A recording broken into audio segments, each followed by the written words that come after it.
일단 처음에는 제가 핸드폰이 없었어요.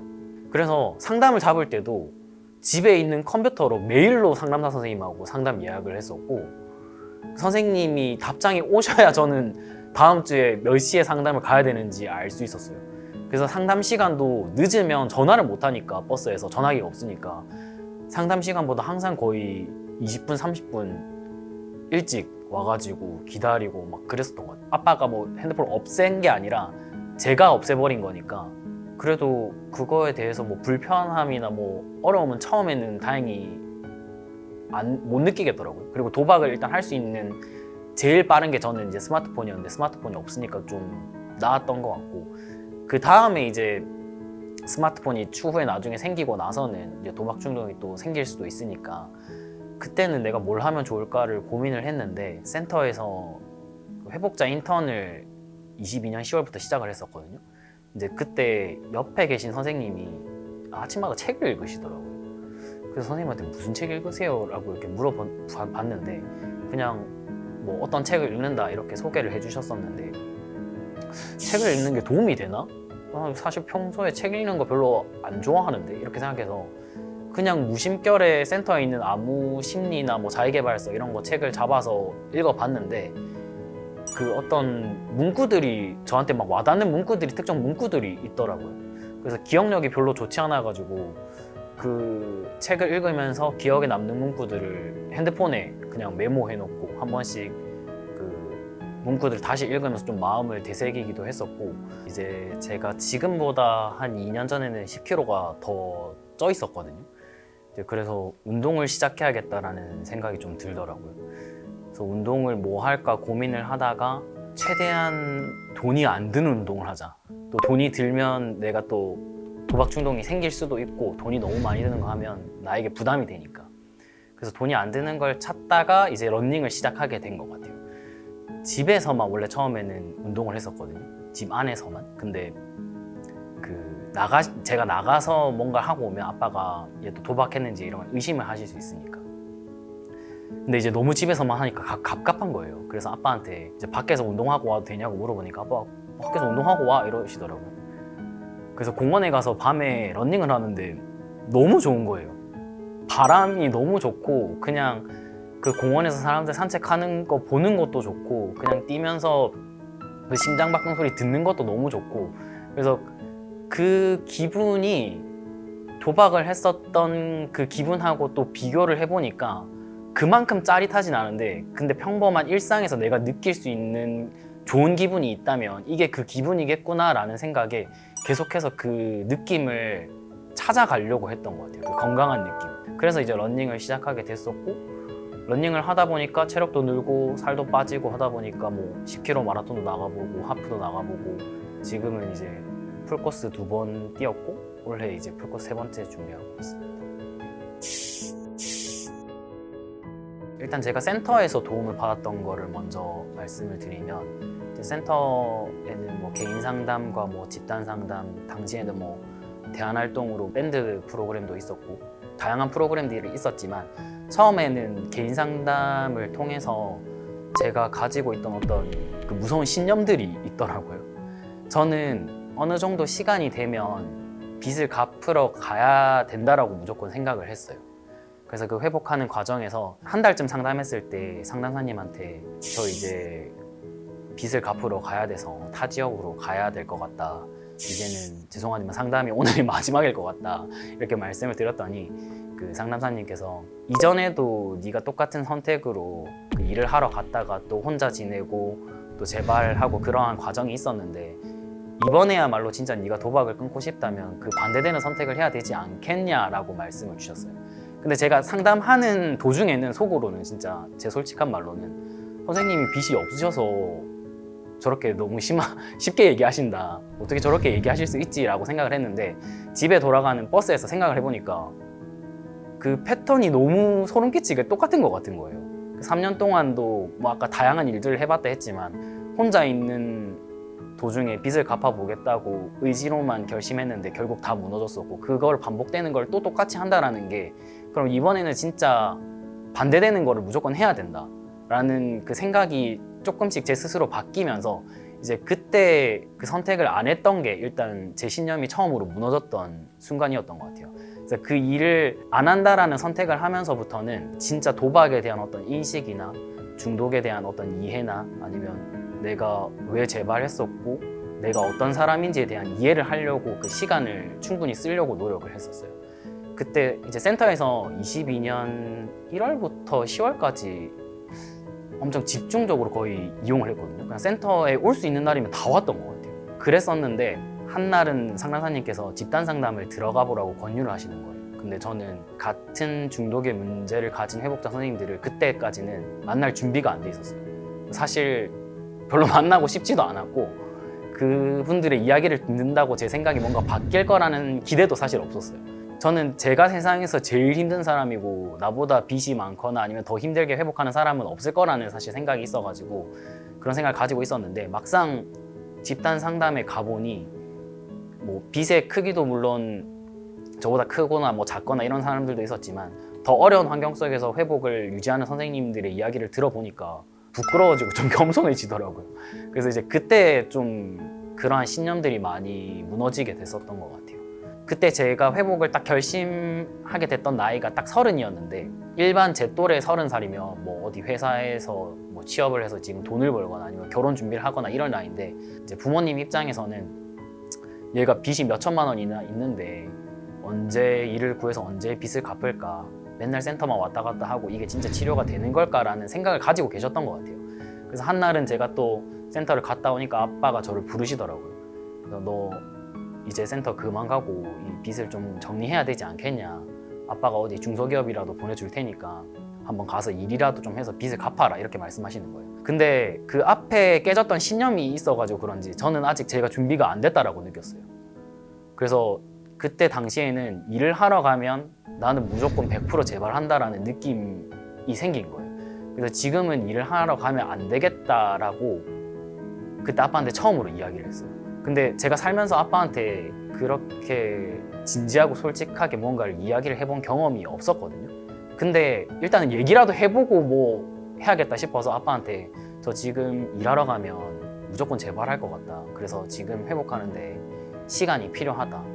저도 언젠가는 이 빚을 갚고 또 건강하게 살려고 노력할 테니까 지금은 좀 이 도박 중독 회복할 수 있게 시간을 좀 주시면 좋겠다 라고 얘기하셨더니 아빠도 새로운 패턴에 좀 당황하신 것 같았어요. 얘가 이렇게까지 얘기하는 애가 아닌데 이 이야기를 하는데 뭔가 이유가 있겠지라고 생각하신 것 같았어요. 그래서 별다른 말을 붙이지 않으시고 그럼 네가 계획이 생기면 그때 아빠한테 이야기를 꼭 해라 이렇게 얘기하셨거든요. 이제 그때 그게 받아들여지는 그 순간에 이제 아빠는 단 한 번도 제가 뭔가 일을 구하기 전까지 일해서 빚 갚으란 소리는 한 번도 하신 적이 없었던 것 같아요. 이후에 빚이 있었잖아요. 한 2천만 원 정도. 센터에서 이제 그 채무 조정 제도를 통해서 탕감을 좀 받았거든요.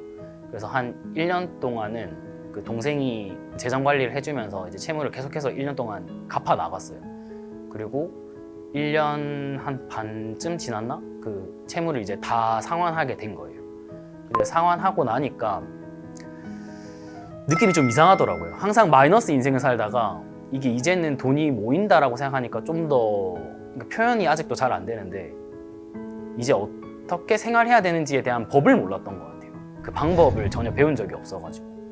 그래서 그때 뭐 작게나마라도 돈을 모아보는 연습을 막 적금 뭐 13주짜리 뭐 정기적으로 들어보기 뭐 그런 것부터 시작해서 뭐 돈을 조금씩 모아서 내가 사고 싶은 거를 진짜 한번 사보기 이제 그런 작은 성취감들이 조금씩 만들기 시작했던 것 같고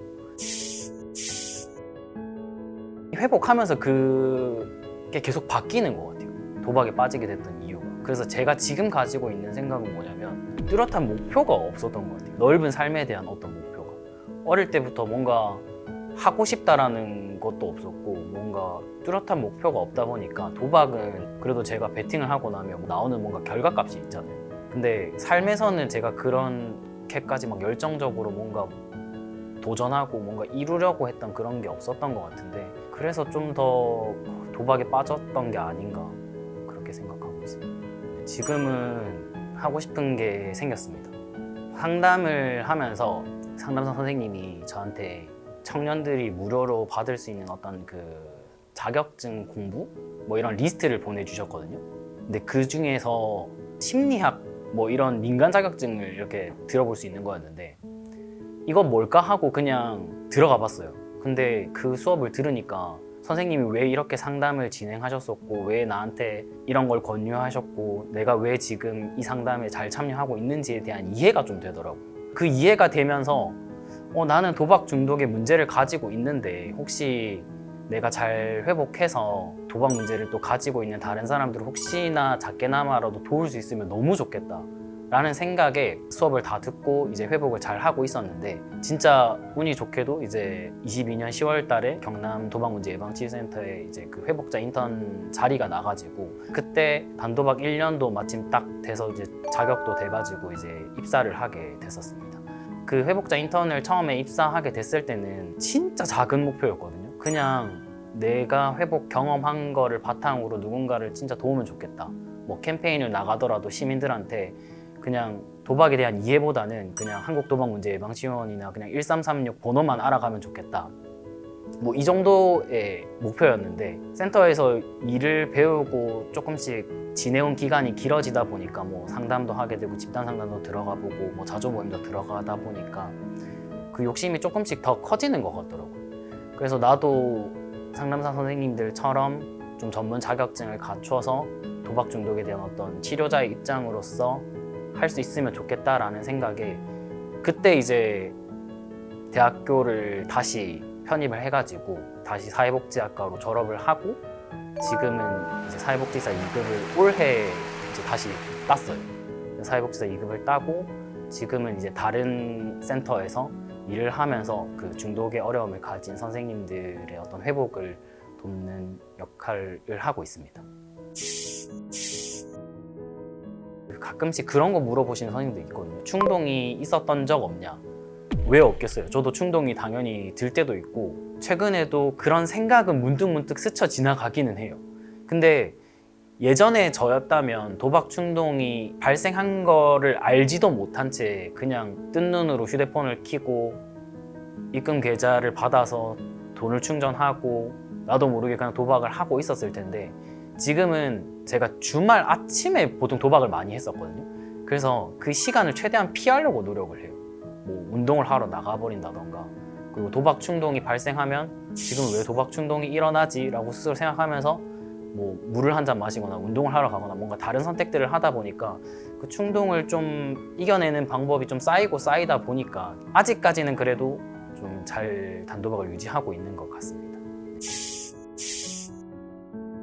부정적인 영향은 진짜 명확한 것 같아요. 저는 진짜 인간관계가 넓었다 하면 넓었던 사람이었던 것 같은데 카카오톡에 진짜 한 1000명 정도 있었던 것 같은데 돈을 너무 많이 빌리면서 그 관계가 다 없어졌어요. 물론 그 회복하는 과정에서 돈을 빌렸던 지인들한테 다 연락해서 도박 사실을 알리고 그 다음에 손절 당한 사람은 손절하고 뭐 돈은 갚고 나서 뭐 그래 다음에 볼 수 있으면 보자 하고 뭐 실제로 본 사람도 있고 이렇게 한데 그 관계적인 부분에 대한 손상이 좀 엄청나게 부정적인 영향이었던 것 같고 그래도 제가 도박으로 인해 끼친 문제이기 때문에 그 문제를 또 인정하고 지금은 이제 회복하면서 맺은 또 새로운 관계를 예전처럼 도박으로 다시 뭔가 잃지 않고 잘 유지하려고 노력 중인 것 같습니다. 다른 사람이 들으면 이해 못할 수 있는 부분일 수도 있겠지만 얘기한 것처럼 제가 도박 중독으로 인해 겪은 경험을 결국 저도 치료자로서 언젠가는 다른 중독의 어려움을 가진 선생님들한테 돕고 싶다라는 생각이 들어서 지금은 그 중독의 경험을 좀 긍정적인 부분으로 쓰려고 좀 나름 노력 중에 있습니다. 전화로 센터에 상담이 온 거예요. 근데 이제 보통 제가 전화를 제일 먼저 받았거든요. 근데 그게 위기 전화였던 거예요. 그래서 그분이 유부남이셨는데 이제 내가 도박 문제가 생겨서 지금 목숨을 끊으려고 한다. 그래서 진짜 내가 이제 어떻게 해야 될지 모르겠다 이렇게 얘기하시더라고요. 그래서 이제 제가 또 그런 경험이 있다 보니까 선생님한테 이제 뭐 그 상황들을 다 들어드리고 공감하고 이제 우리 한번 다시 잘 해보자 하고 이제 상담 센터로 오실 수 있게끔 이제 도와드렸는데, 그게 우연히 또 배정이 사례가 저한테 온 거예요. 그래서 그 선생님을 이제 제가 전화로 보고 실제로 또 만났었는데, 그 선생님이 이제 전화가 이제 정건 모르고 이제 상담을 진행했는데, 그때 이제 전화 상담해 주신 분이 그 자녀분들 생각하고 그다음에 진짜 도박 끊을 수 있다라는 어떤 그 자신감을 주셔가지고 자기가 센터에 왔고 지금은 또 단도박을 잘 해보겠다라고 이야기해 주셨던 게 또 기억이 나고, 나중에는 또 상담도 나중에 잘 마치셨어요. 단도박도 잘 유지하고 계시고. 근데 제가 이제 일을 그만두고 밖에서 우연히 또 내담자분을 마주친 거예요. 그분을. 그래서 그분한테 잘 지내냐고 물어보니까 지금은 잘 지내고 있고 너무 그때 감사했다라는 말씀을 전해주시니까, 진짜 이 일을 하는 이유가 정말 이런 감정을 느끼려고 하는 거구나라는 거를 좀 그때 느꼈던 것 같아요. 빚이 있을 때는 빚을 다 갚으면 내가 행복할 거다라고 생각하고 목표를 살았고, 근데 빚을 다 갚고 나니까 또 생각만큼 행복하진 않아요. 행복해본 경험이 별로 없어서 그런지, 도박으로 돈 땄을 때 말고는. 그래서 그 이후에 어떻게 행복하게 살 수 있을까를 고민하니까 뭐 가족들이랑 뭐 맛있는 거 먹는 거, 아니면 뭐 돈을 조금씩 모아가지고 내가 사고 싶었던 뭐 런닝화를 산다던가 뭐 이렇게 사는 거, 그게 행복한 경험인 것 같더라고요. 근데 지금 요즘은 그런 물질로 뭔가 행복감을 채우려기보다는 그냥 오늘 내가 하루 계획한 거를 얼마나 내가 잘 이루었는가, 거기에 좀 초점을 맞추고 있거든요. 뭐 아침에 일어나서 뭐 밥을 먹고 일하고 와서 뭐 운동하고 이거를 정확하게 했는지, 오늘 그냥 하루 잘 보냈다, 뭐 이게 지금 요즘에 제가 느끼는 행복감인 것 같아요. 그 공부를 막 하면서 느낀 거는 뭐냐면, 회복이라는 게 우리가 도박을 끊는 것만이 회복이다라고 또 생각하는 사람이 있고, 그 다음 한 단계가 이제 도박을 끊는 건 알겠어, 그럼 그 다음에 네가 회복을 하기 위해서 뭘 할 건데, 뭐 대안 활동이든 아니면 뭐 센터를 다니는 거든 뭐 빚을 갚는 거든, 뭐 그 다음 단계가 있고, 저는 또 그 다음 단계가 또 있다라고 계속 생각하거든요. 그래서 제 회복에 있어서 제가 생각하는 회복의 가치관은 건강한 거를 찾아가는 것 같아요. 건강한 어떤 행위나 생각을 찾아가는 거. 근데 그게 진짜 중요한 거거든요. 저는 개인적으로 일상에서 소중함을 좀 알아차리기 위한 행동을 의식적으로 많이 하는 것 같아요. 그 뭐 예를 들어서 돈을 오늘 뭐 10,000원만 쓰기로 했으면 카페에 가서 그냥 커피 한 잔 시켜서 뭐 책을 뭐 1시간 읽어보기. 그 1시간 딱 읽고 나면 뭐 게임을 하든 뭘 하든 뭐 거기서 만족감을 느끼는 게 저는 좀 중요하다라고 생각을 하는 것 같아요. 왜냐하면 결국에 도박이 돈으로 하는 거다 보니까 그 돈을 좀 어떻게 의미 있게 쓸 수 있을까, 그것도 좀 중요하다라고 생각하는 것 같아요. 예전에는 제가 친구들하고 잘 지내고 밝고 약간 활기찬 성격이고 뭐 농담도 하고 이런 사람이었는데, 도박을 한창 하고 8년 뒤에 저는 주변에 어디 나가기도 싫어하고 너무 어두워져 있고, 뭐 먼저 말을 걸거나 농담을 하거나 예전에 그 활기찬 성격이 없어졌더라고요. 근데 회복을 하면서 점점 제 성격을 찾아가는 과정에 있다라고 생각이 들었어요. 근데 그 지점이 같은 회복자들하고 이야기하면서 뭐 농담도 하고 오늘 어떻게 잘 지내셨냐, 거기서 제 성격을 조금씩 찾아가게 됐었던 것 같아요. 고맙고 미안한 거의 공통은 가족인 것 같아요. 진짜 고마운 거는 사실 아빠한테 있어요. 왜냐면 아빠가 사실 상담을 같이 받으러 오신 적이 몇 번 없으시거든요. 도박에 대한 이해가 좀 없으실 수도 있어요, 제 생각에는. 제가 뭐 직접적으로 물어보지는 않았지만. 근데 제가 집을 나간 3년 동안 아빠가 그 채무 고지서 이만큼 모아놨어요. 그리고 제가 집에 들어오고 나서 얼마 안 돼서 이 고지서를 저한테 주셨어요. 이거 네가 정리해서 갚아라. 근데 그때 처음에 그 고지서를 받았을 때는 와, 진짜 지독하다, 어떻게 이걸 다 모아 놓으셨지?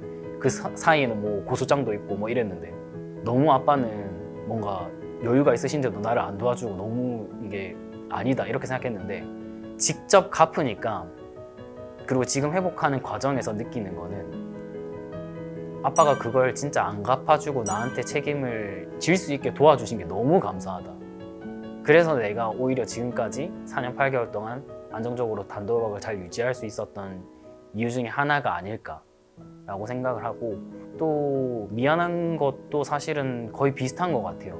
지금은 엄마가 같이 살 수 없으니까 엄마에게는 내가 그런 극단적인 선택을 할 수밖에 없었던 그것도 너무 죄송하기도 하고, 아빠도 그 사실을 알고는 계시고 또 3년 동안 집을 나가면서 제가 아들 노릇도 못하고 사실 오히려 아빠 돈을 훔쳐서 도망갔던 그러한 행동들을 했다라는 게 그냥 죄송한 것 같아요.